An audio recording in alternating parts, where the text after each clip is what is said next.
Okay, wait. Let me get this straight because maybe I'm not understanding.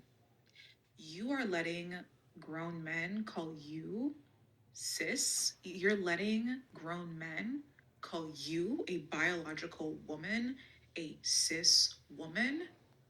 You are letting grown men redefine womanhood for you, something that you were born into, so they can relegate you from the status of a woman to the status of a cis woman, and they can elevate themselves as trans women. Okay.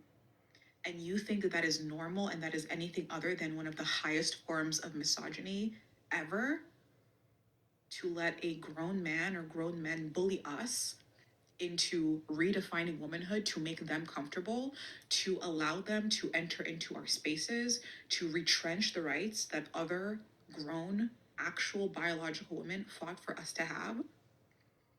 And you think that it's normal.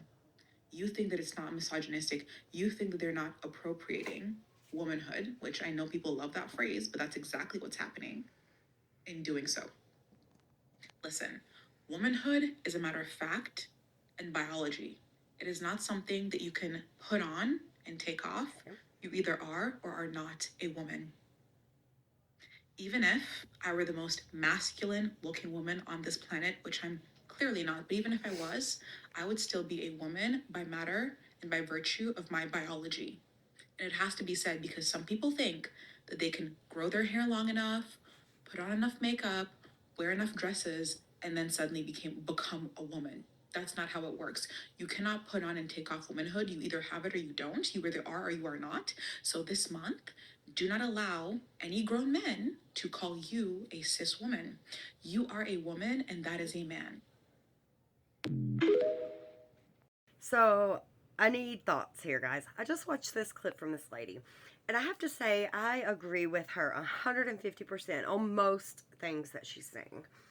She touches on something that feels like it's being ignored in the current conversation that we've been having. The idea that womanhood is a matter of biological fact. I know that there are so many people out here who don't agree with that. And in a sense, I agree and I don't agree with that because I let people do what they want to do with their own bodies. When it becomes a problem to me is when I'm being brought into it. And so there's a lot of people out here that's saying it's a matter of biological fact, not a costume that you can just put on or take off. She points out how misogynistic it feels when biological women are forced to adopt the label cis woman. And I've never even thought about this before until now. But we have to adopt it just so others can claim the title of trans woman.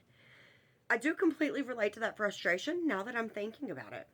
Like the lady in the video, I didn't even understand what cis meant at first, but now that I do, it feels like a way to relegate biological women to a subcategory of our own identity.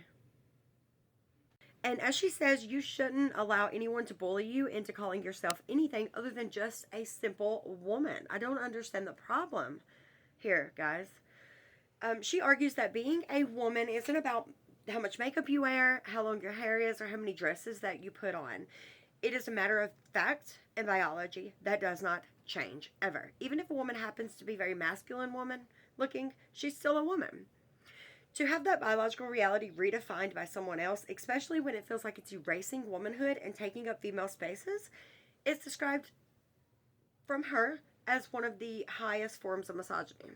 My stance is autonomy without imposition. Now, here's my take on this. I am all for people doing whatever they want with their own bodies. I have family who I love so very much, who is part of my heart completely and wholeheartedly, that are transgender, that have decided to do this with their own bodies. And I will love them no matter what they decide to do with their own bodies. And if someone feels the need to transition or live their life a certain way to be happy, that is their right and their business. It's not my business to come in on that. However, as she mentions, it only becomes an issue to me only when there is a forceful mandate to comply with the new definition of reality. When we have to be that subcategory that I mentioned earlier. I'm on the side of live your life, but do not drag me into it. You can make choices for your body, but you don't get to redefine my womanhood or force me to use any language like cis that I don't agree with. I've never called myself a cis woman, and I will never call myself a cis woman. That just feels degrading knowing you're putting yourself straight up directly in a subcategory, period. We should not be bullied into erasing our own rights or biological status to accommodate someone else's personal journey. Respect goes both ways. You have the right to your body, and I have the right to the biological facts of mine. What do you guys think? Let me know in the comments. Be safe. Have a great day.